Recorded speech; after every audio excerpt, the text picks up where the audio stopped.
আসসালামু আলাইকুম my lovely viewers. আজ তোমাদের সাথে শেয়ার করব আমার সারাদিনের খাবার রেসিপি। সকালে নাস্তায় ছিল খিচুড়ি, ডিম ভাজা, কয়েক টুকরো শসা আর এক টুকরো লেবু।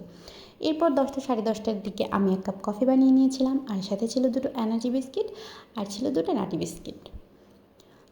তারপর 11টা সাড়ে 11টার দিকে আমি ছোটো সাইজের দুটো আম নিয়েছিলাম, আর আম দুটো ভীষণ পাকা ছিল। আমি সামান্য পরিমাণ কাসুন্দি আর একটু কাঁচামরিচ আর একটু নুন দিয়ে মেখে নিয়েছিলাম। আমটা খেতে দারুণ ছিল।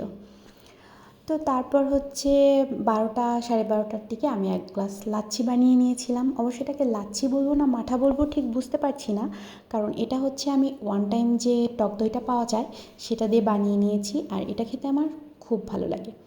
এরপর দুপুর 2টার সময় আমি নিয়ে এসেছি দুপুরের খাবার, আর আমার আজকের দুপুরের খাবার ছিল আম দিয়ে টক ডাল, চিংড়ি মাছ দিয়ে করলা ভাজি, মাছ ভাজা, শুকনো মরিচ আর কয়েক টুকরো শসা। তো তারপর 5টা সাড়ে 5টার দিকে হচ্ছে আমি একটু টক দই, মিষ্টি দই আর একটা মিষ্টি খাচ্ছিলাম। আর এই মিষ্টিটা হচ্ছে পাশের বাড়ির ভাবি দিয়ে গেছে, কারণ তার ছেলের আজকে এসএসসির রেজাল্ট দিয়েছে। তো আমি আর ছেলে একটু একটু করে খাচ্ছিলাম। রাতের খাবারটা আমি সবসময় চেষ্টা করি 8টার মধ্যে শেষ করে ফেলতে। তো এই তো রাতের খাবারে ছিল দুটো পরোটা, দুধ চা আর হচ্ছে একটা ডিম। তো এরকম আরও মজার মজার ভিডিও দেখতে অবশ্যই আমার আইডিতে ফলো দিও। আল্লাহ হাফেজ।